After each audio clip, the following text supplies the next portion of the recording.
Assalamualaikum warahmatullahi wabarakatuh. Bismillahirrahmanirrahim. Jumpa lagi dengan saya Ayung di AHS Ayung Horror Story.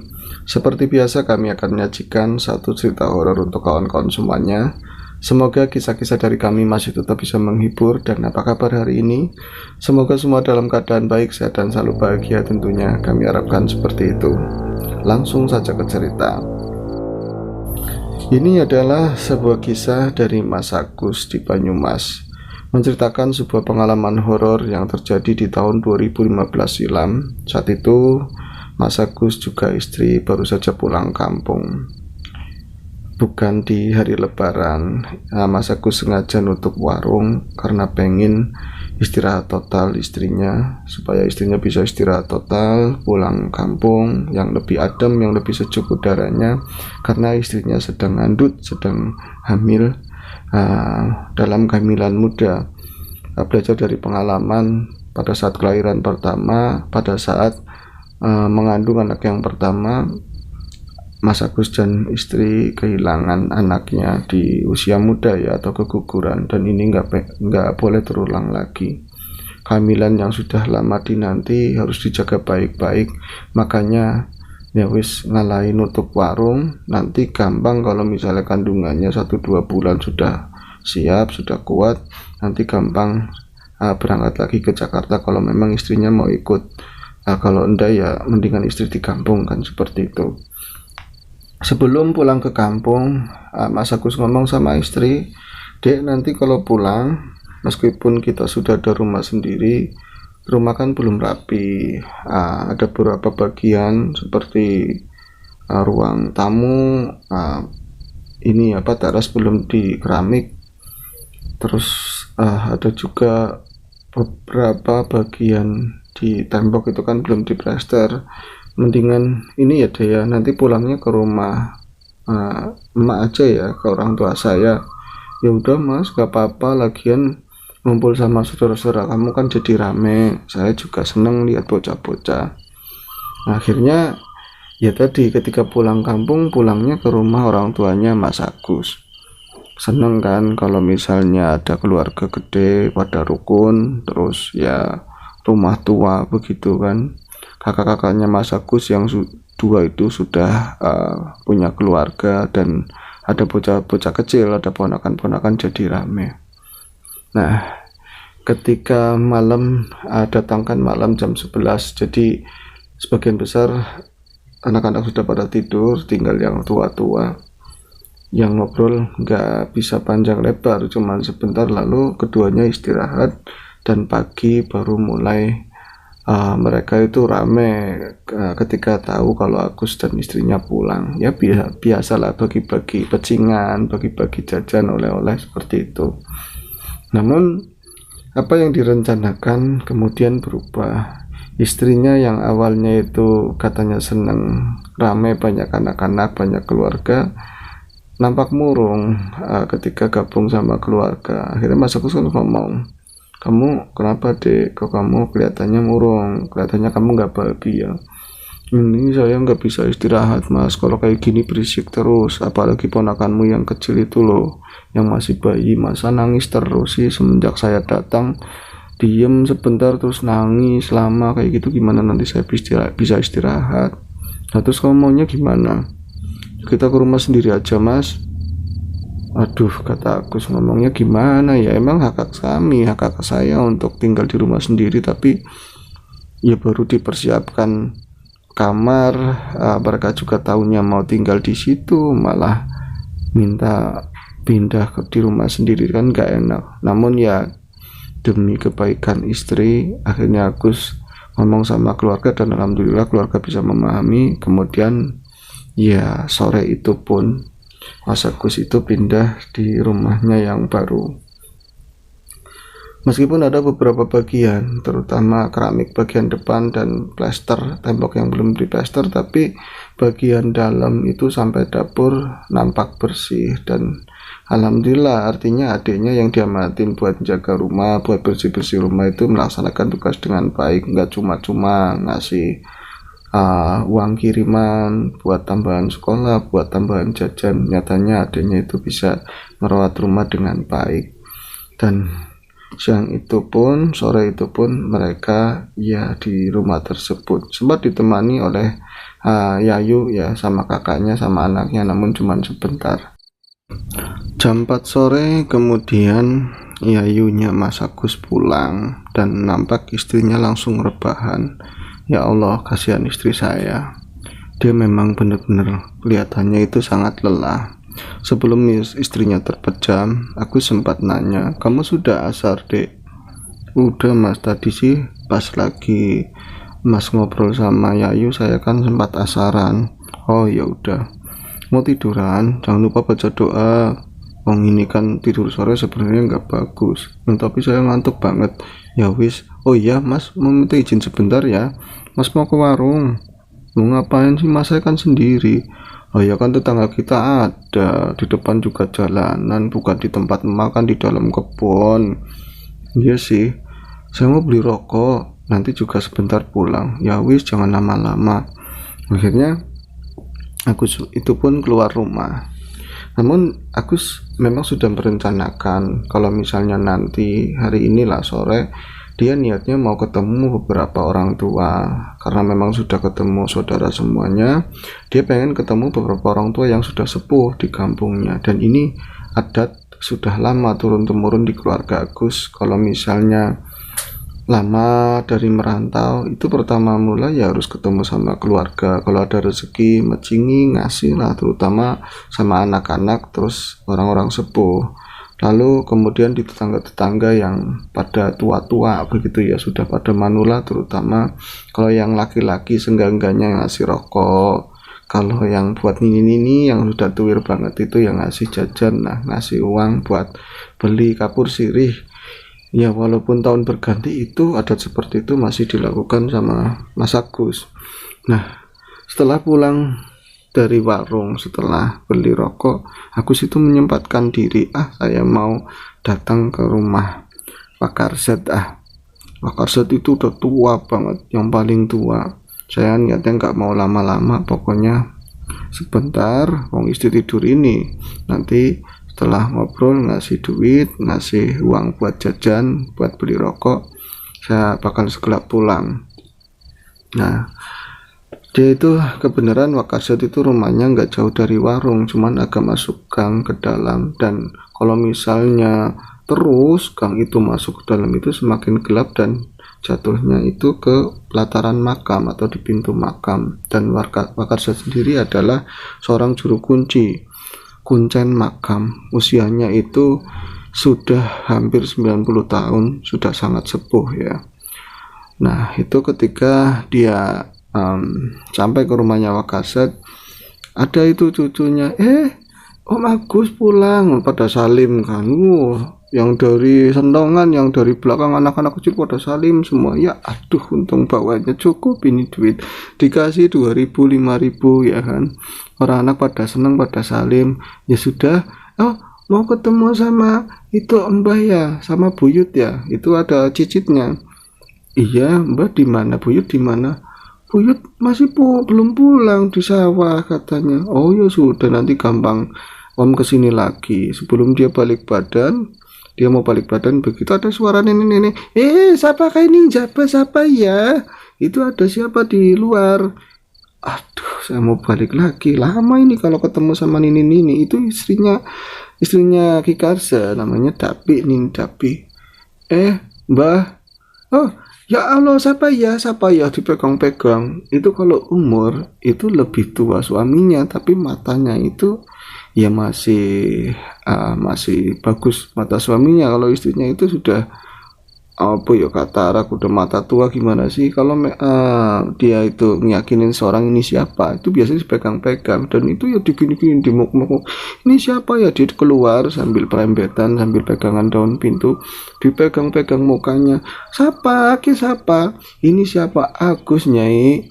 Oh Agus, dia pas lagi dihitung ini habis megang ayam atau kena telek atau apa, baunya itu nggak karuan, tapi baunya orang tua itu doa buat anak muda lah ya. Nih, iya ini Agus nih. Agus, iya Gus. Kon wis bojo apa durung ya Gus? Kamu itu udah punya istri atau belum? Ya punya istri udah lama, udah mau 3 tahun ini, malah dia yang sama lakinya yang dibawa buat tua-tua kan nggak ingat kalau Agus itu udah punya istri atau belum. Anu, bapak tuamu neng sawah, bapak tuamu berarti kakeknya kamu lah gampangannya. Ki Karset itu masih di sawah, tapi sebentar lagi pulang. Wis jagong mene sudah duduk sini. Ya Allah, kamu balik kapan?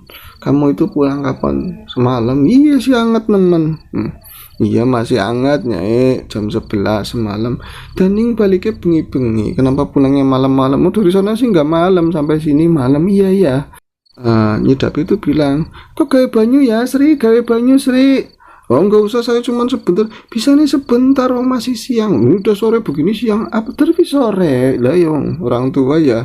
Tapi ya biasa ditahan lama-lama, mungkin orang tua ya ada yang diharapkan atau gimana. Aku tahu dia langsung buka dompet, ngeluarin ya pecahan 100 ribuan ya. Nyai, ini buat beli kapur sirih. Apa sih Gus? Ya Allah, senengnya kalau pulang itu senengnya ngasih-ngasih, nggak usah. Saya orang tua, kebutuhannya sudah sedikit, tapi dicempreng-cempreng, diraba-raba begini. Ya Allah, daning 100 Gus. Ngerti kalau 100 ribu, ngerti walaupun matanya itu nggak tahu, tapi kalau duitnya apal di mana mah juga begitu. Anu ya, gawe banyu Gus, temenan gawe banyu tuh semakin memaksa untuk bikin air. Enggak Nyai, itu istri saya sendirian di rumah. Daning sendirian. Kamu di rumah emak ya, kamu di rumah emak, bukan saya di rumahnya, rumah sendiri. Iya ya, jare kamu Banyumas, jare kok wis anu gawe rumah mbok. Ya, katanya kamu sudah bikin rumah kan? Iya, istri saya sendirian. Ya biarin wong wis gede, istrimu wis gede. Enggak Nyai, istri saya lagi ngandut.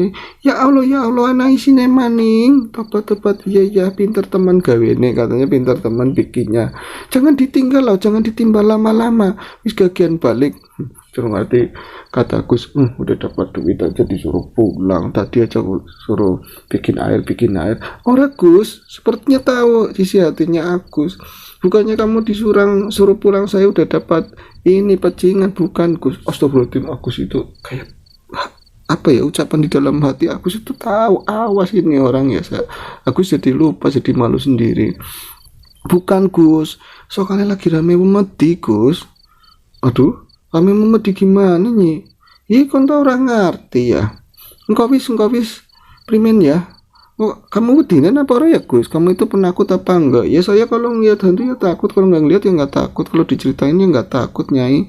Ya Gus, awit bengi jare dari semalam itu katanya tetangga itu banyak yang dengar suara wong wadon nangis. Dengar itu suara perempuan nangis. Siapa nih suara perempuan? Saya yang nggak tahu, bapaknya sing apal, bapaknya yang tahu, betul kaki ini ya Karset yang tahu.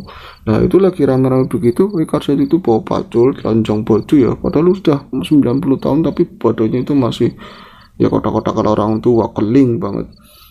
Gus, balik kapan kan Gus? Balik kapan kamu Gus? Langsung salim ya. Salim kotor kabeh, tangannya kotor kabeh, mbok kotor. Enggak apa-apa Ki, salim kan. Terus Ki dari mana Ki? Sampean udah sepuh begini masih dari sawah, basa-basi lah ngomong. Ya kalau saya nggak gerak kayak gini malah pada sakit. Gus, kamu itu nempatin rumah baru Gus? Iya tadinya itu di rumah emak, tapi istri saya itu nggak betah di sana tuh, rewel sih anaknya si Atun, rewel jadinya kan.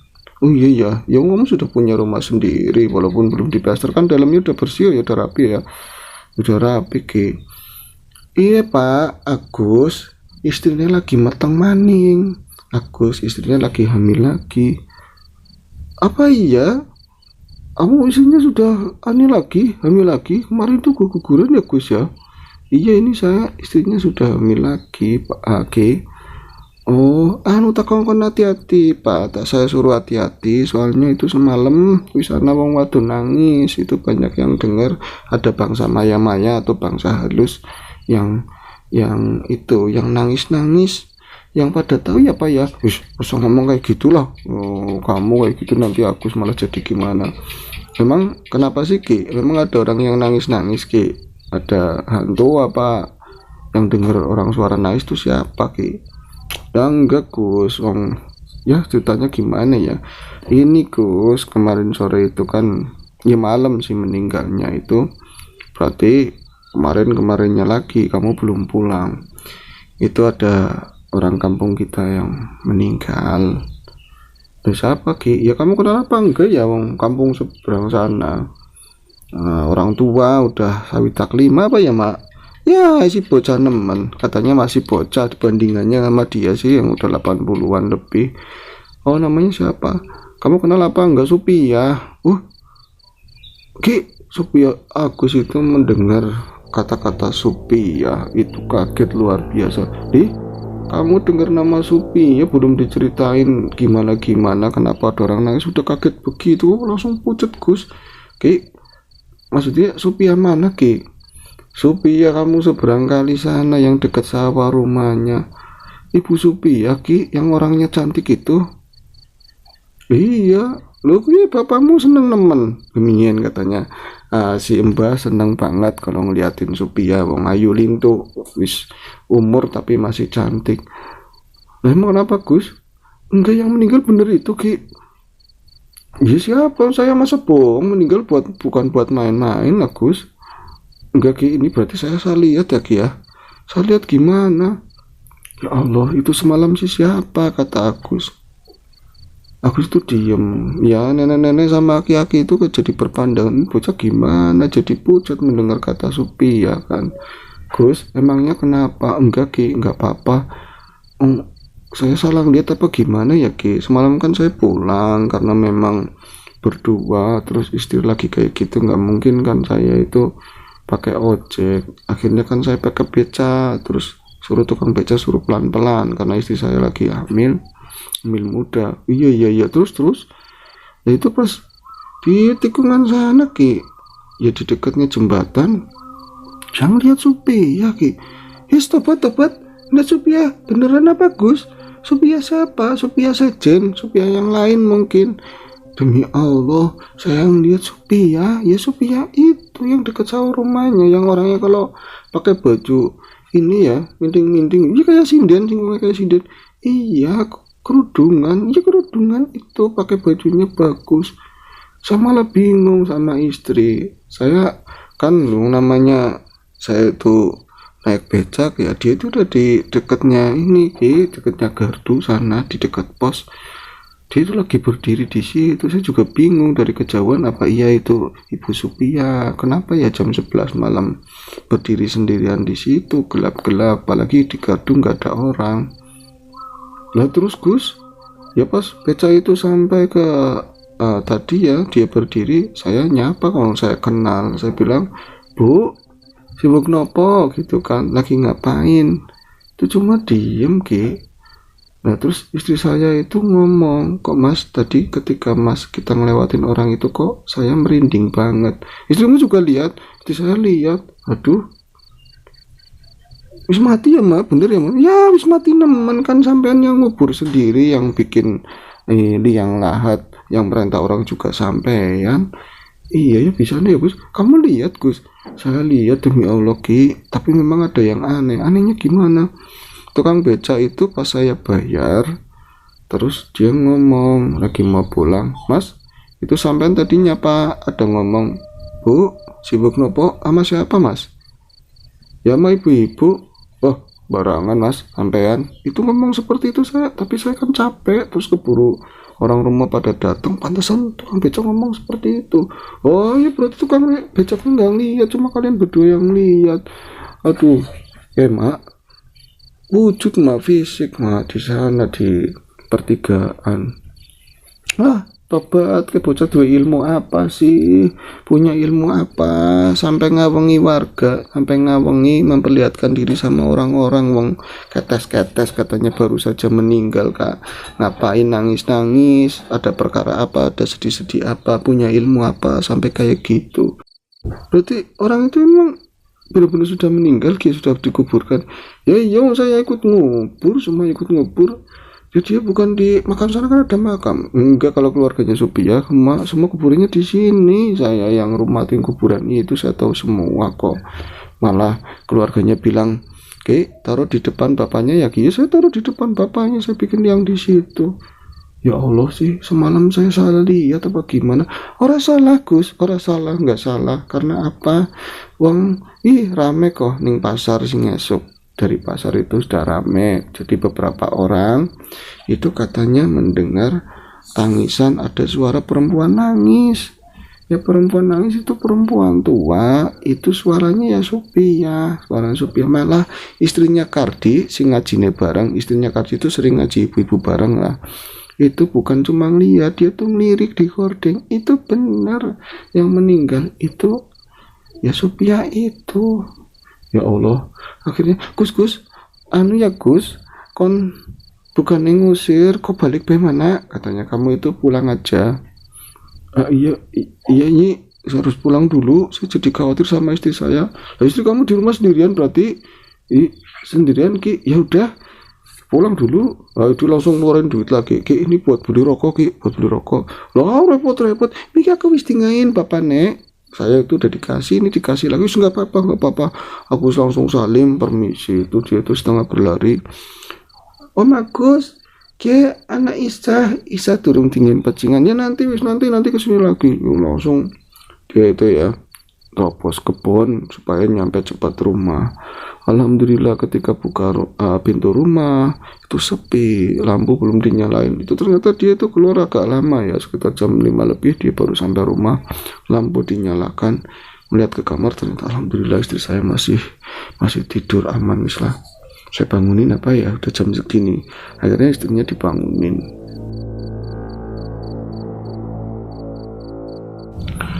Melihat istrinya yang tertidur pulas, rasanya tidak tega untuk membangunkannya. Dia pasti sangat lelah.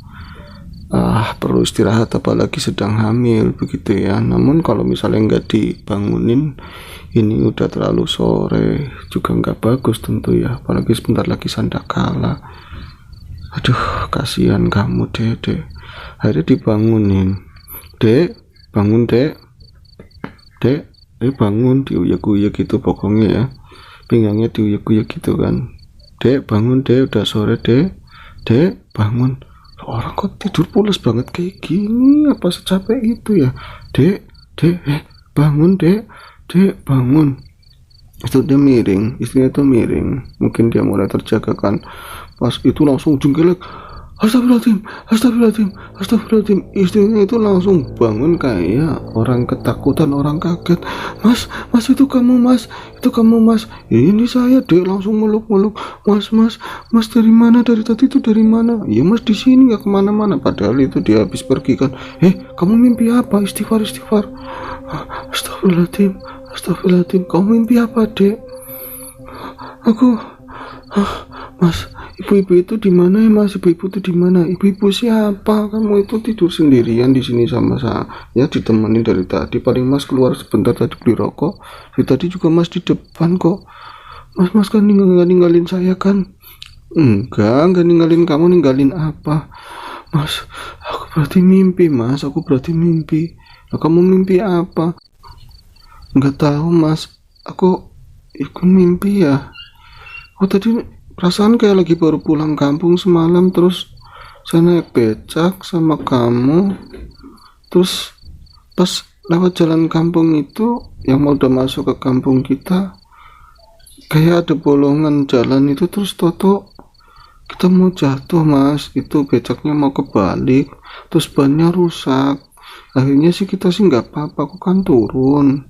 Terus tukang becaknya itu lagi benerin ban sama kamu, dibantuin sama kamu. Dan aku tuh ngeliat ibu-ibu yang semalam kita sapa loh Mas.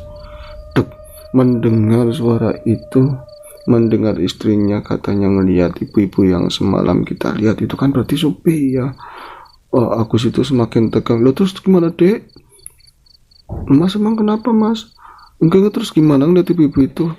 Ya itu ada ibu-ibu itu, terus Mas lagi bener-bener bantuin tukang becak. Saya itu ibu-ibu itu ngomong sama saya, Itu kalau di sini itu ya mesti hati-hati kalau masuk kampung. Ada bocah kecil lucu banget. Dia ngomong begitu ngeliatin ke perut saya, Mas. Malah perut saya diusap begini. Aduh, aku sudah diusap gimana, Dek? Diusap begitu, Mas. Saya diusap merasa perut saya tuh dingin banget. Aduh, perut kamu nggak apa-apa, Dek? Nggak apa-apa, Mas. Alhamdulillah nggak kerasa sakit, nggak apa. Enggak. Lah kenapa sih, Mas? Ya enggak, terus gimana lagi? Terus dia tuh ngajakin saya, katanya itu nanti becak itu dibenerin, nama udah ikut saya aja, ikut saya, rumah saya itu dekat gitu katanya. Nah terus saya perasaan izin sama kamu sih nggak ngasih izin, cuma ngeliat sebentar, terus aku akhirnya capek ya, aku akhirnya digandeng tangannya sama ibu-ibu itu. Wah, mendengar cerita istrinya, aku situ semakin pucat, dibawa kemana istrinya, dia khawatir banget karena sudah diceritakan sama ini kaset ya, katanya Ibu Supia itu udah meninggal. Kemudian, nah itu kamu dibawa kemana? Ya saya ke pondoknya, Mas, katanya ke pondok itu kan gelap. Nah, itu saya dibawa gelap-gelapan, tapi perasaan walaupun nggak ada lampu, dia nggak pegang lampu, nggak bawa senter, jalan yang kita lewati itu ada terangnya sedikit, Mas, kayak ini loh, kayak kita dulu itu pakai lampu-lampu tempel, lampu dinding itu yang pakai minyak tanah. Itu jalanannya setapak. Terus saya bilang begini kan, Bu, rumah ibu mana, Bu, kok gelap semuanya, kiri kanan tuh kebun. Dia cuma diem, tangan saya tetap ditarik, sebentar kita sampai. Lah itu lama-lama kok dia tuh bawa saya itu ke kuburan, Mas, di pintu kuburan. Astagfirullahaladzim, kuburan gimana? Iya, itu bukan ke rumah tapi ke kuburan. Terus dia itu narik-narik saya masuk ke pagar kuburan itu. Tahu dia udah di dalam, saya masih di luar, saya tangannya ditarik-tarik. Ya Allah, untung cuma mimpi, untung kamu bangunin, Mas, untung kamu bangunin.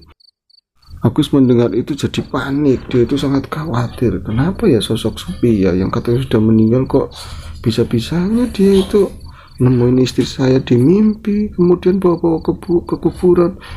Kamunya nggak apa-apa, deh, bener deh, nggak apa-apa, Mas, cuma mimpi. Bibi itu siapa sih? Ya ibu-ibu itu ya orang sini, cuman tinggalnya di kampung seberang. Itu orang jahat bukan sih, Mas? Bukan orang jahat. Itu loh, ibu-ibu itu katanya kayaknya sih orang sudah berumur, tapi mukanya tuh masih cantik banget dong, pakai kebayanya juga bagus. Ya emang orang itu seperti itu dandanannya, deh. Malah orang-orang sering salah sangka kalau orang luar itu mengira ibu tersebut ya umurnya baru 45 atau 40 tahun lebih. Kalau umurnya berapa, Mas? Umurnya mau 65 tahun. Oh, tapi bukan orang jahat kan? Bukan. Lah, kenapa saya dibawa kuburan? Ya nggak tahu, namanya mimpi, kembang tidur. Mungkin kamu tidurnya kan sore. Tidur sore kan nggak bagus. Iya sih ya, Mas, badan saya sakit semua. Mas, bikinin air panas, saya mau mandi. Akhirnya ya tadi ya, lagi capek-capek juga, kasihan melihat istrinya seperti itu. Di saat Agus itu masih berpikir yang kenapa, apa hubungannya sama istri? Apa jangan-jangan sosok itu bukan yang mendiang, tapi sosok lain yang memang ngincer anaknya. Ya kekhawatiran itu muncul begitu saja. Akhirnya dia tetap bikin air kan, masak air untuk mandi istrinya.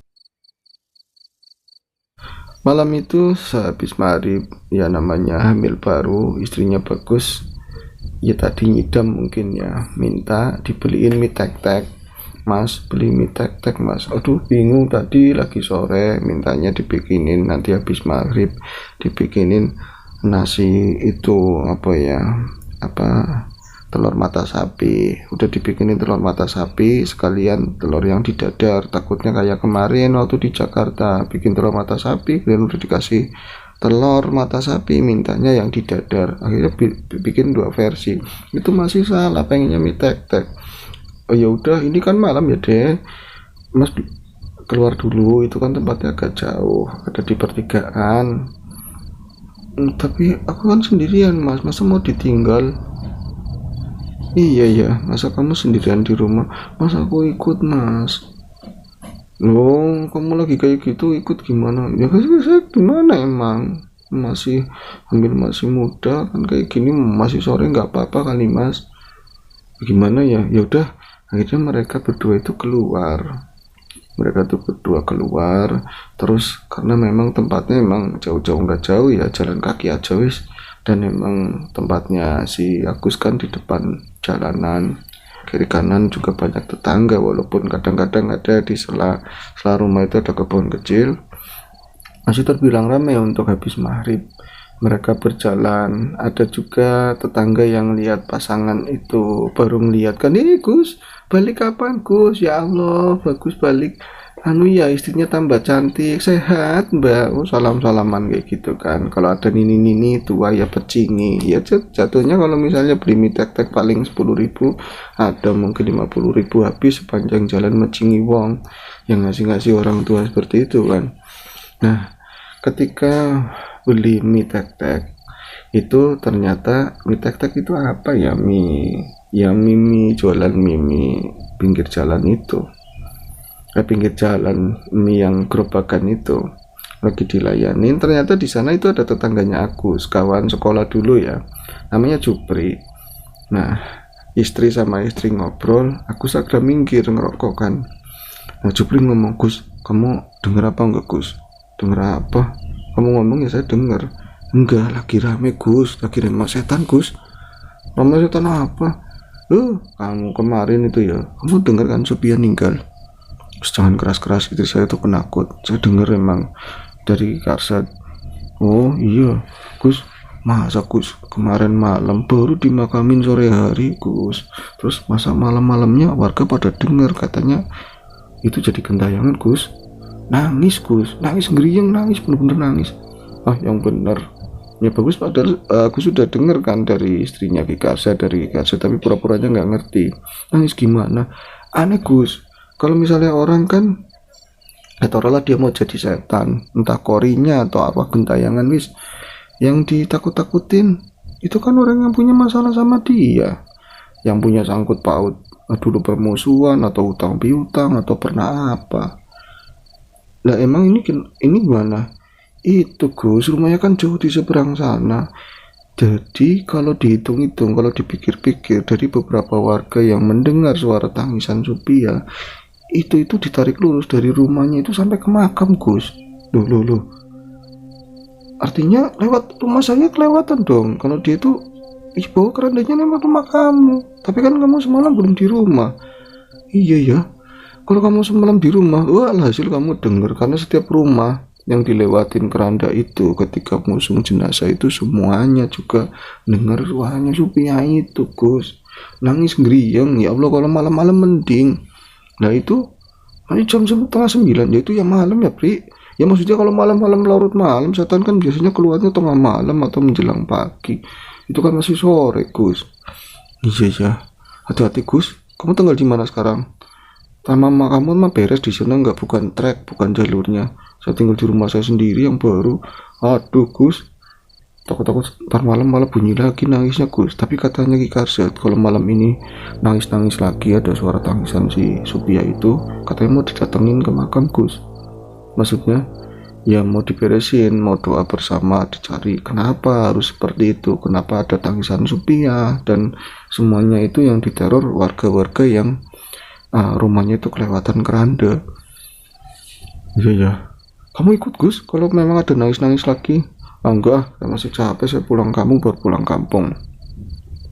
Singkat cerita, mie dilayanin, sudah selesai, kemudian Agus dan istri pulang. Ya biasa namanya orang hamil nyidam gitu ya, mie sudah dibungkusin, nanti barengan kata istrinya itu nggak boleh, sendiri-sendiri aja. Saya sukanya yang nyemek-nyemek kata istrinya, yang airnya sedikit. Kalau Mas kan senengnya yang kayak itu kolam renang airnya banyak. Ya usahanya dibungkus 2 itu kan. Pas udah dimakan, saya yang niatnya mau lahap jadi nggak bisa. Karena apa? Istri cuma cimit-cimit, wis baret udah. Nyebelin banget kalau bukan demi anak saya. Saya pengen jangan seperti itu. Kalau misalnya nyidam jangan yang nyebelin, pengennya seperti itu ya. Akhirnya apa? Setelah makan mie yang gak seberapa tersebut, nah aku ngomong, kamu nanti tidurnya jangan terlalu larut ya dek. Emang kenapa Mas? Tadi kan saya udah tidur sore, mungkin tidurnya malam banget. Ya jangan malam-malam, gak bagus untuk kandungan anak kamu. ya udah sebisa-bisanya merem, tapi kamu dikisik-kisik kakunya, ditapok-tapokin sini pinggangnya biar cepat tidur. Ya udah nggak apa-apa. Akhirnya apa, malam itu udah ditapok-tapok pinggangnya loh, pokoknya semua ditapok-tapok, nggak ditapok kepalanya tok ya, tetap aja nggak tidur-tidur. Akhirnya apa, yang tepar aku sendiri. Aku situ tepar ya, dan istrinya itu ya orang namanya kayak gitu ya, lagi ambil muda kan, hawanya mungkin nggak karuan. Jadi padahal kipasan perasaan itu sumuk banget. Akhirnya dia itu, aku mau keluar, mau keluar, nggak ada keberanian dari mana. Biasanya itu dia itu penakut. Itu niatnya istrinya Agus itu mau keluar, sebut saja namanya Ani lah ya. Ani itu mau keluar, ada takut-takut gimana ya, tapi bener-bener sumuk banget. Kalau bisa, kalau pantas saya mau cuman pakai daleman aja, tapi kan nggak pantas. Kalau dalam rumah sih nggak apa-apa, pakai baju lagi itu. Berarti tadi sempat pakai daleman top, pakai baju lagi yang tipis itu ya, yang nggak tipis-tipis banget. Kemudian keluar, buka pintu rumah. Namun ketika dibuka pintu rumah, karena di luar itu gelap, nyebelin banget. Orang itu kebiasaan, lampu itu belum dinyalain, lampu teras. Kemudian dinyalakan lampu teras, tek, dinyalain lampu teras itu, tek, nyalakan otomatis, nyala. Tapi sebentar kemudian, tek, tek, tek, tek, tek, tek, kayak lampu itu tremor gitu kan. Lampu itu kayak ada gangguan, tek, tek, tek, tek, mati. Loh, kok lampu mati? Mau ngomong mas, lah udah dinyalain lagi, hidup lagi. Pada stop kontak itu kayak ada yang nyeplak gitu ya. Kalau stop kontak itu juga jungkit ya, saklar bukan stop kontak. Saklar itu kan juga jungkit. Ini udah dihidupin, posisinya kayak dimatiin lagi. Kayak gini sih ya. Akhirnya bismillahirrahmanirrahim, jangan ganggu-ganggu. Itu pikirannya udah, si Ani itu jangan-jangan ada yang gangguin. Akhirnya ceplek, itu hidup agak lama. Ya memang hidup dan gak ada gangguan. Tadi ya lampunya mati lagi. Tapi ketika dia masih di belakang saklar, otomatis kan sebelah kanan ruangan, dan nggak kayak tadi, tapi pintu sudah terbuka. Dia tuh dengar suara. Ini suara siapa di luar ya? Ada suara perempuan. Kok ada suara perempuan nangis ya? Siapa ya? Enggak, ini perasaan saya aja. Tapi semakin dia itu membuang perasaan itu, suara itu semakin jelas, kecil, suaranya kecil tapi di telinga kelihatannya itu jelas banget. Suara ngeriang, suara nangis. Siapa, ada perempuan nangis, tapi kok kayak suara perempuan yang sudah umur, suaranya kayak perempuan tua yang nangis. Siapa ya? Karena penasaran, Ani pun ya takut sebenarnya menuju ke pintu. Kemudian dia nengok keluar, kok nggak ada orang, sepi. Bahkan ya jalanan sore itu ya masih nggak ada orang lewat sama sekali. Namun kok ini suara masih kedengeran dan arahnya itu sebelah kanan rumah. Akhirnya dia itu keluar ke teras. Di sana itu ada pagar, ada kembang-kembang pagar gitu ya. Itu sempat ngelongok ke atas begitu kan. Siapa yang nangis ya? Lah kalau lagi ngelongok begitu, siapa yang nangis, aturan kan suaranya makin jelas, dan sebelah kananku suaranya pindah, yang nangis ke sebelah kiri. Jadi mulai ada yang nggak beres, mulai ngerasa ada yang nggak beres. Itu mulai merinding. Suara siapa ya? Kalau orang hamil, orang dulu apalagi ya, pikirannya kalau digangguin suara perempuan, nggak jauh itu pasti kuntilanak. Nggak, langsung masuk. Akhirnya dia tuh buru-buru masuk, saking takutnya. Kunci itu tinggal ceklek begitu aja, kayak susah banget gak dapet itu kan. Nah dia itu pas balik foto, ternyata ada suaminya. Jadi ruang tamu itu ya lampunya kan ada remang-remang gitu, jerit kan ngeliat si Agus. Ya Allah mas, sampean kalau keluar ngomong-ngomong, saya jadi kaget begini. Kamu kenapa keluar sih? Kamu tadi keluar sendirian? Ya saya tuh tadi keluar ke dalam gerah banget, yang ngomong sama saya dibangunin. Terus gak boleh keluar sendirian, apalagi kamu lagi kayak gitu perutnya. Nah, saya dibangunin mas karena kelihatannya kesel banget, kelihatannya tuh capek banget, saya nggak berani. Di luar, di dalam itu gerah banget mas. Itu kipas saya kedinginan. Gerah gimana sih dek? Mas ini loh mintanya dede. Kalau udah mintanya dede semua kalah wis lah ya. makanan ini mintanya dede, pengen itu mintanya dede, semua itu dede. Dalam hati Agus ya, kamu masih kecil wis enggak, kamu masih kecil di dalam aja udah nggak beres, mintanya nggak karun, awas kalau gede macem-macem. Ini cuma bercanda sih. Ya wis nggak apa-apa. Nah terus tadi saya keluar, mas masa tadi saya keluar ya mas, ada setan mas kayaknya. Setan apa lah, kamu jangan ngomongnya nggak karuan. Masa saya tadi di dalam saklar ini mas, ada yang mainin mas. Yang mainin kamu sendiri, kamu yang hidupin. Mas belum sempat hidupin lampu tadi, lupa. Ya saya hidupin, terus kemudian mati sendiri. Saya lihat saklarnya udah berubah, kayak ada yang mencet, padahal kan mas di dalam. Ya saya di dalam, yang mencet siapa dek? Ya malah suaminya diceritain, malah yang dia kayak ketakutan sendiri kan suaminya.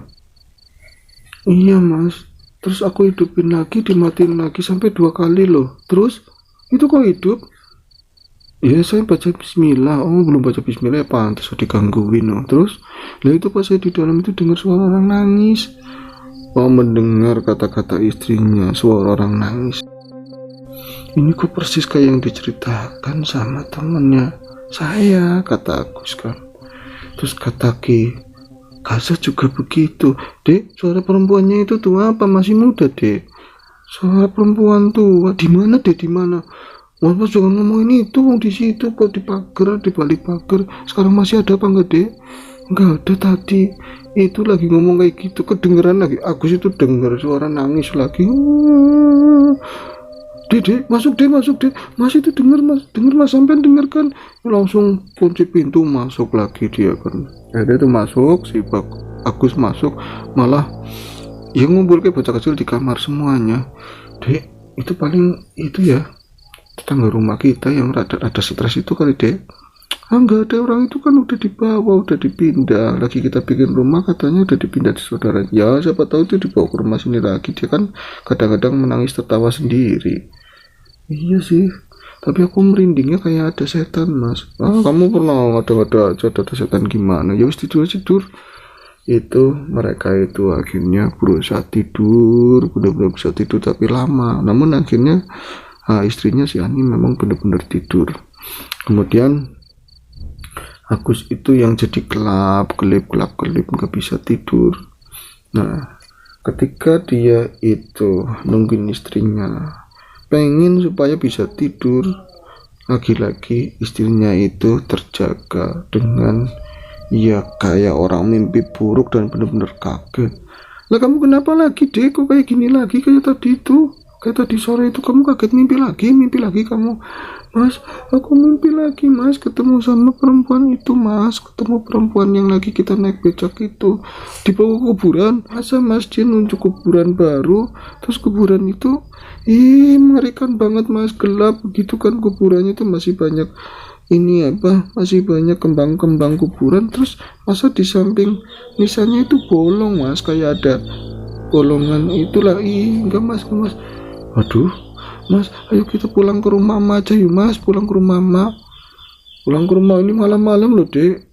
Enggak apa-apa, pulang ke rumah mas sekarang. Aduh, ini dede yang minta pulang mas, mau dede skala wis. Akhirnya beres-beres sebisanya terus pulang ke rumah mamanya itu ya karena memang rumahnya agak jauh, itu pakai motor. Hati-hati, jalannya hati-hati. Itu Agus bawa motor itu bener-bener dalam rasa takut. Kalau istrinya sih kayaknya nggak mikirin kejadian yang tadi.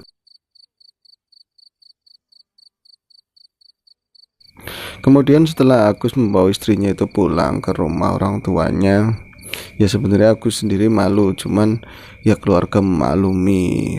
Kalau misalnya lagi nggak hamil muda sih ya nyebelin mungkin ya orang seperti itu, tapi alih-alih bawaan orok ya sudah selesai. Akhirnya kamar yang tadinya sudah dipersiapkan, sudah bersih dan ditempati adiknya Agus, kemudian adiknya tuh di sweeping. Nah kemudian ditempati lagi oleh Agus dan istrinya. Nah karena memang sudah cukup larut, istrinya ngantuk, kemudian tidur dan minta ditemani sama yayunya Agus. Nah Agus juga menyempatkan diri, pengen duduk-duduk di luar, pengen ngobrol sama saudara, pengen ngobrol sama tetangga. Nanti kalau misalnya ada apa-apa tinggal panggil aja begitu. Kemudian Agus duduk-duduk di luar bikin kopi, ngopi bareng sama dua kakak laki-laki sama kakak perempuannya ya.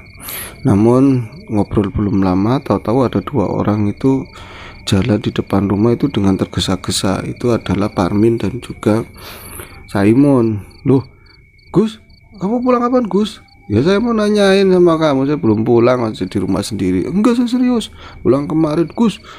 Gus, saya buru-buru. Nanti dulu, kalian buru-buru mau kemana? Saya dipanggil Ki Karset, mau ke rumah Ki Karset. Nah, warga yang lain juga yang ngerasa sudah dengar suara tangisan itu mau Ki Karset. Maksudnya apa? Kamu nggak dengar emang? Oh, yang katanya ada hantu menangis itu.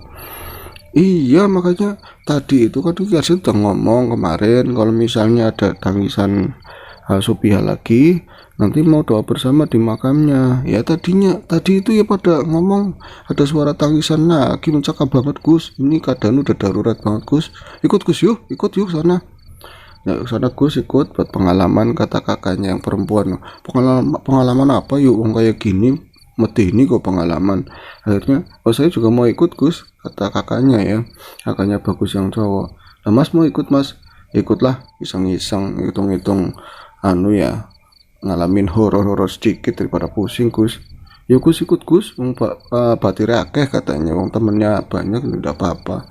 Yuk nanti saya kalau ikut gimana? Wes masalah istri ya nanti ada sekeluarga orangnya banyak, masa nggak bisa nanganin satu istri kamu sih, sono ikut. Akhirnya yuk Gus, sekarang Gus sudah ditungguin. Nah mereka akhirnya berangkat bareng ke sana, ke rumahnya Ki Karset. Ya rumahnya dari tempatnya emaknya Agus kan lumayan jauh. Ada jalan setapak, lewatin jalan-jalan kampung lah, jalan-jalan kecil becek ya, karena memang musimnya kadang hujan kadang juga terang begitu kan. Nah nggak lama itu sampailah di rumah Ki Karset, dan di sana yang dipikir oleh tadi ya Parmin sama Raidi juga di sana sudah banyak orang, ternyata nggak ada siapa-siapa, cuman ada satu orang itu juga tetangganya Ki Karset. Loh Wak, katanya mau ngumpul di sini. Ngumpul-ngumpul apa, dari tadi ditungguin orang mau laporan-laporan. Saya tadi nyamperin orang yang katanya suruh Ki Karset, yang katanya orang tadi waktu tahlilan, di tahlilan kan memang kalau meninggalkan tetap ditahlilin sampai 7 hari. Jadi di tahlilan itu pada rame. Sebelum berangkat tahlil ya habis maghrib itu udah pada dengar suara Sophia nangis. Akhirnya kan diputuskan nanti ke makam. Lah tapi ditungguin sampai sekarang itu kan mau jam 11 malam nggak ada yang datang. Saya samperin satu-satu ke rumah orang itu, kata alasannya ini itu penakut semuanya, cuman ngomong doang katanya. Ya wis kamu aja, kita nggak usah banyak-banyak orang, lagian mau ke makam nggak usah banyak-banyak orang juga nggak apa-apa. Wah aku jadi panik kan, ke makam urusannya malah jadi ribet begini. Ya saya sih memang penasaran, saya juga mendengar sendiri ada suara tangisan orang tua yang menangis, orang tua perempuan, tapi masalah Sophia apa enggaknya ini masih ragu. Nah lagi panik-panik ngobrol di depan itu, Ki Karset itu dengar dari dalam, wes kamu ikut aja Gus, kamu juga istrinya digangguin kan ya. Tek, tahu orang itu kalau istri saya digangguin, nyampe ke bawah-bawah mimpi kan Gus. Aku nggak jawab. Iya Ki, sampai tahu ya Ki? Ya tahu, istri kamu lagi ada isinya ya, bangsa-bangsa seperti itu. Ya ini Gus seneng. Aduh, jadi tadinya nggak mau ikut-ikutan ke rumah Ki Karset, juga dibawa oleh kakaknya sama dua orang itu tetangganya. Sekarang malah jadi serius, tapi ada hubungan sama istrinya. Wis kadung, akhirnya ya udah terlanjur kan. Ya wis, ini dibawain Min, semuanya Min. Itu disuruh bawa tikar, dibawa suruh bawa beberapa inilah kayak semacam pokor yang buat itu pedupaan kan. Aduh ini kok jadi begini ya, serem ya. Akhirnya ini kalau misalnya ke sana ya jangan pakai lampu yang dari listrik. Di sini saya sudah siapkan lampu lama yang dari itu minyak tanah. Pokoknya hati-hati. Akhirnya rombong-rombong itu jalan ke makam. Memang gak jauh dari rumah Ki Karset, jadi belok kanan sedikit nanti ada pertigaan, baru itu ada jalan kecil gitu ya sampai ke arah makam sana. Makam itu luas sekali kan. Nah, gelap-gelapan cuma ngandalin lampu badai lah itu yang ditenteng, runtung-runtung jalan Ki Karset itu paling belakang.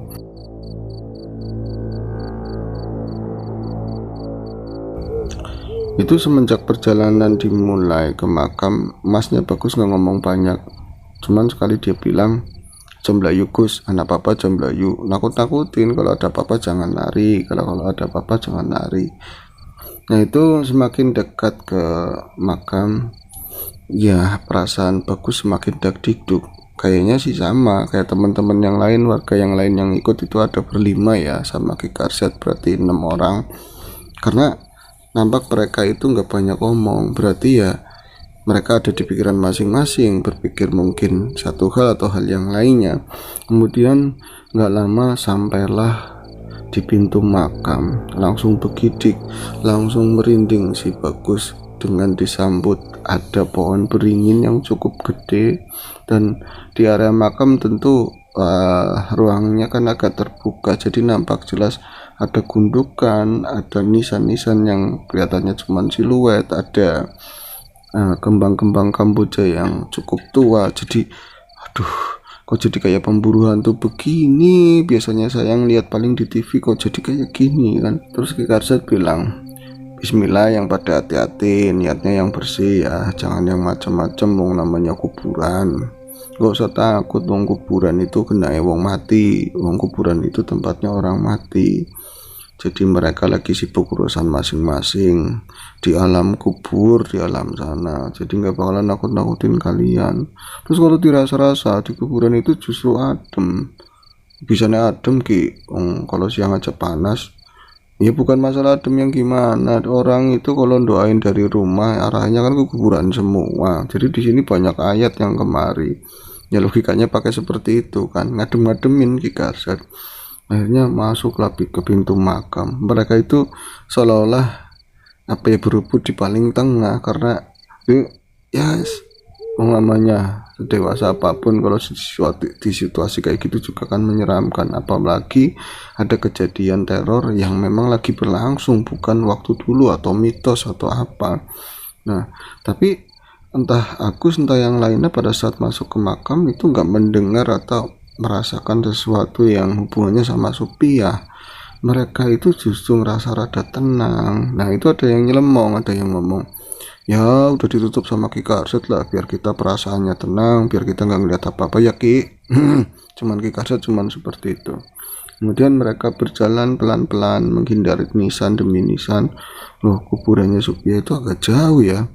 Nah akhirnya sampailah di sebuah kuburan, sebuah makam yang agak menggunduk. Dari kejauhan itu dan nampak, kalau dari lampu itu belum kejangkau, tapi dari siluetnya udah mulai nampak. Dan dari situ mulai kecium bau-bau kembang kuburan, bau-bau kembang setaman yang memang iya masih seger. Aduh, di sini Bagus mulai merasakan, ya Allah kenapa saya harus kesini ya. Tapi ada hubungannya sama istri saya digangguin Ki Karset saja tahu, yang lain diem semua. Lah lagi ditari tadi itu nggak ada apa-apa, itu terdengar burung buak gitu ya. Buak itu semacam kayak burung hantu, kedengeran walaupun jauh tapi perasaannya kayak deket di atas. Terus ya malam-malam begitu kok tiba-tiba ada kadar si bunyi loh, muter-muter di atas. Wis ora apa-apa Ki Karset yang tadinya mereka cuma menduga-duga jangan-jangan setannya udah pada kumpul atau apa, malah Ki Karset ngomong kayak gitu, nambah-nambahin. Wis nggak apa-apa, sini deketin ya, pada duduk digelar. Ya jangan disenterin dulu, udah taruh aja si lampunya di situ. Lampunya agak jauh jadi nggak langsung di dekat makamnya Supiah itu. Gelar tikar di sana. Pada duduk kata Ki Karset. Ya pada berebutan di tengah, surung-surungan. Kamu sana Min, kamu sini Min. Ya Agus akhirnya ada di dekatnya Ki Karset. Ya mungkin lebih dekat ke pusara, lebih dekat ke ini ya, bagian kepala.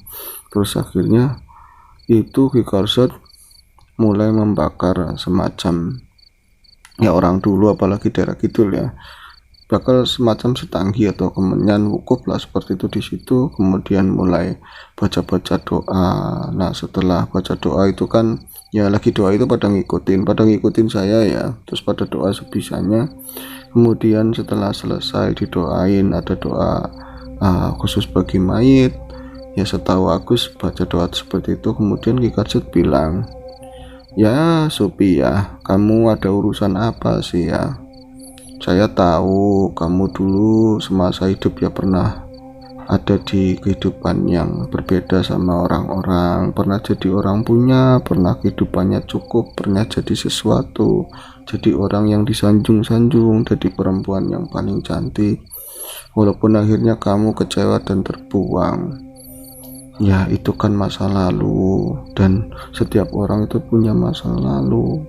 Kamu tentu sudah pinter ngaji, pinter donga, pinter ya tentu bisa tobat sama Gusti Allah. Kamu nyatanya yang kami lihat, kamu itu orang baik, sudah lepaskan semua yang sudah berlalu. Itu ngomong seperti itu dengan bahasa Jawa lagi dulan ya, kayak suara Ki Karset dengan suara tuanya itu bergetar banget dan membuat semua diam, takut atau haru atau merinding. Nah ketika Ki Karset ngomong seperti itu, rasanya udara itu mendadak dingin banget dan angin mulai berhembus ya kayak pohon-pohonan di atas ya. Nah Kamboja itu mulai goyang dan beberapa kembangnya itu ada yang berjatuhan. Jadi semua itu sunyi, diam banget. Nah orang-orang yang teman-teman yang mungkin ketakutan, dia mulai geser-geser saling merapatkan diri satu sama lain, sampai Ki Karset itu ya kedesek-desek sama dengkulnya si Agus. Terus Ki Karset melanjutkan, kamu ada apa? Yang ketinggalan yang masih nembrok itu apa? Lagi ngomong seperti itu baru saja selesai, rupa-rupanya mereka semua itu merasakan seperti yang didudukin itu tanah makam itu seperti ada gerakan sedikit kayak lindu. Kalau lindu itu bahasa Jawanya itu gempa ya, gempa itu dalam bahasa Jawa itu lindu, itu kayak gerak dikit gitu loh ya, gerak gitu kan ya. Semua itu mulai rangkul-rangkulan, Ki udah ndak apa-apa kayak gitu. Iya oh Ki Karset itu ngomong sendiri, tapi Agus atau semuanya itu nggak ada yang lihat, benar-benar nggak ada yang lihat. Iya oh masih ketinggalan, masih belum dicopot ya. Iya ya wis, nggak apa-apa, nanti itu kan udah masuk, udah susah, udah di dalam, masa mau didongkel lagi makamnya. Tak cukup secara gaib ya, tak ambil secara gaib. Insya Allah nanti kamu habis ini tenang ya, tak ambil sama isi-isinya begitu kan. Nah itu akhirnya Ki Karset itu mengangkat tangan tinggi-tinggi, satu tangan tinggi-tinggi berdoa sama Gusti Allah. Kemudian dia tuh baca apa dalam bahasa Jawa yang ya bahasa Jawa halus, itu mantra atau apa. Dia itu tangannya diangkat di atas nisan ya, di daerah kepala sana. Kemudian itu angin itu semakin kencang, benar-benar tambah kencang, dan rasanya itu burung kadasir di atas itu semakin kencang. Banyak itu ya suara-suara yang aneh-aneh dan gak ada di kampungnya, kayak semacam ya kalau sekarang mungkin ada backsound ya, ada suara-suara anjing, suara itu ramai banget saat itu. Kemudian sekali tarikan gerakan itu itu kayak memegang sesuatu Ki Karset. Terus dia ambil itu, apa daun apa kata Ki Karset seperti itu. Itu diambil daun, biasa ketemunya. Akhirnya ya di depannya Agus itu beneran dari tadi dia tangannya itu iseng-iseng megangin daun. Nah daun itu dibawa dari ini daun jati dari luar pemakaman. Ini Ki langsung digituin. Ki Karset itu masukin sesuatu, tangan kirinya itu ngambil tanah makam sedikit, kemudian niban pakai tangan kanannya itu yang diambil entah itu apa, ditaruh di situ kemudian dibungkus. Itu bunyi seperti itu ya, nggak ada asap sih, cuman bunyi seperti itu. Semua itu geser apa Ki itu apa Ki? Udah pada bangun lu tuh medeni banget ya, pada bangun itu menakutkan banget. Pada bangun, mereka itu yang memang pada pengen bangun dari tadi, akhirnya bergegas bangun. Sendal itu nggak diurusin, bener-bener yang nama sendal bodo amat. Aku saja nggak mikirin sendal, tikar itu nggak diurusin. Kemudian lampu kayak gamenya lampunya taruh ke bawah sini, lampunya itu dibawa dikasihkan sama Ki Karset, terus dia itu lampunya dikasih terang ke arah pusara, ke arah makam. Itu betapa terkejutnya mereka semua ketika melihat makam itu ternyata bolong. Makam itu bolong, bener-bener mereka tuh kaget, bolong bolong kayak gitu. Makamnya itu seperti ada liang ular, kayak ular besar begitu ya. Bolongnya itu kayak semacam bolongan yuyu lah. Bolongan yuyu itu kan apa sih, rapi banget bolongnya seperti itu, dan rasanya itu dalam, ya mungkin tembus ke bawah. Astagfirullahaladzim, kata Ki Karset. Ya sudah, tolong bantuin, jangan lari. Itu Kasmin sama itu udah pada lari duluan, yang 2 orang, tapi yang lain itu bertahan, termasuk Bagus.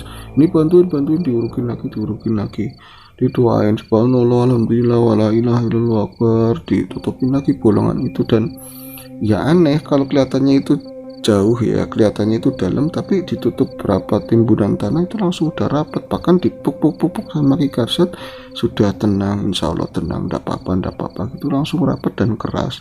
Kemudian yaudah kita pulang ke rumah saya. Itu jalan desek-desekan dan gak ada yang belakang, lagi-lagi Ki Karset yang paling belakang. Kemudian singkat cerita, setelah sampai di rumah, Ki Karset menjelaskan, ya memang perempuan dulu ya, namanya orang dulu, Sophia pernah dulu sebagai orang yang dipuja-puja karena kecantikannya, dan kecantikannya tersebut juga ya adalah ilmu-ilmu tertentu untuk tadi supaya beliau itu awet muda. Makanya walaupun sudah setua itu tapi tetap kelihatannya muda. Meninggalnya itu dadakan. Ya kalau dokter bilangnya jantung lah, katanya mau ngaji kan, mau ngaji sore, mau ngaji malam, itu udah rapi kan. Nah cuman ya tadi, semua ilmu-ilmu tinggalan itu kan ada yang nemenin, ya bahasanya ada kodamnya lah. Nah itu ilmu yang paling kuat, yang paling gedenya itu belum lepas. Maksudnya Ki, nah ini buka ini kan tadi, tapi yang bawa tadi daun siapa? Itu Agus yang bawa. Ini Ki, nah ini tak jelasin ya, dibuka itu ya deg-degan banget, daun jatinya cuma dibungkus diperengkos begitu aja ya, dibuka itu ada tanah kuburannya. Nyai-nyainya ikut keluar, apa sih kue pak, apa itu pak? Lah wong wadon nemburi, anak orang perempuan keluar di dalam sana, nggak usah ikut-ikutan. Lah yang pengen ngerti. Nah disitu kan terang ya, akhirnya dibuka, dikorek-korek dalam tanah itu, ternyata di dalamnya itu ada emas kecil gitu. Lah itu apa Ki? Kayak emas Ki? Iya itu. Loh, kata si kakaknya Bos, kayak gigi Ki? Iya ini gigi, emang gigi. Lu kok gigi Ki? Iya, jadi lupa mungkin yang mandiin atau apa ketika si mayat itu mau disolatkan, mau disempurnain itu ya, dimandiin, lupa giginya itu belum dicopot gigi emasnya. Oh kayak gitu Ki. Ya ini bukan gigi emas biasa, jadi dulu itu ada pengasihan tingkat tinggi, ada ilmu yang memang satu buat gigi palsu, yang keduanya ini ya dimasukin ini medianya ini. Jadi ya mungkin ya yang jelas itu bukan almarhum yang kemarin itu. Ya jadi apa ya, kalau orang pulang kan pengennya bersih, nggak ada hawa luar, nggak ada sesuatu yang masih mengganjel. Wong orang meninggal itu baru kan masih belum jauh, kata orang tua saya, kata Ki Karset seperti itu. Jadi ya dia kayak ngasih tahu ke semua orang jalan di mana dia itu terakhir dimakamin, ya trek perjalanannya itu ya arah keranda itu diusung. Jadi nangis kayak minta tolong supaya ini di apa ya namanya, disempurnakan. Kalau dikorek-korek langsung masa makam mau dijebol, tapi alhamdulillah dengan kuasa Gusti Allah ini bisa keangkat. Wah, orang-orang makin takjub kan, termasuk Agus. Orang tua dulu ilmunya nyampe kayak gitu, Ki Karset kan. Akhirnya ketika orang-orang mulai bubar, udah tenang kan, insya Allah nanti kata Ki Karset setelah ini gak ada gangguan lagi. Agus itu nanya sama Ki Karset, kalau soal istri saya gimana Ki? Masalah istri saya kan digangguin Ki, sampai tidur juga dia mimpi sama perempuan itu, sama Bu Sophia itu sosok yang berbeda. Maksudnya kalau itu ini tuh denger itu dia nunjuk ke hubungan itu ada yang ngikik di atas. Waduh, Agus banget ketakutan sama abangnya sama emasnya. Itu apa kalau itu Kunti beda nyamar gitu. Lagi ada rame-rame begini ya sengaja dia manfaatin situasi. Ya kalau misalnya yang nangis kalau yang nangis iya benar, tapi kalau yang gangguin di mimpi itu ya bukan sosok itu, tapi sosok yang seneng sama bocah kecil. Tapi insya Allah aman, nanti saya urusin, katanya seperti itu. Ya alhamdulillah setelah malam itu memang nggak ada lagi teror tangisan perempuan di sepanjang tadi ya jalan tadi sampai ke rumahnya almarhum. Dan juga untuk istrinya Agus juga nggak ada gangguan, nggak mimpi lagi. Katanya Ki Karset udah diusir itu kalau misalnya itu Kunti dari luar, kalau Kuntinya yang biasa di sini nggak bakal nakal seperti itu. Itu saja cerita dari Mas Agus ya, sebuah cerita di tahun 2015, belum begitu lama sih sebenarnya, cuman di pedesaan ya masih kadang-kadang hal seperti itu memang sering terjadi. Semoga kisah ini bisa menghibur dan mohon maaf atas segala kekurangan baik penyampaian ataupun situasi penyajian saya di sini. Kita akan jumpa lagi di AS berikutnya. Sehat selalu. Assalamualaikum warahmatullahi wabarakatuh.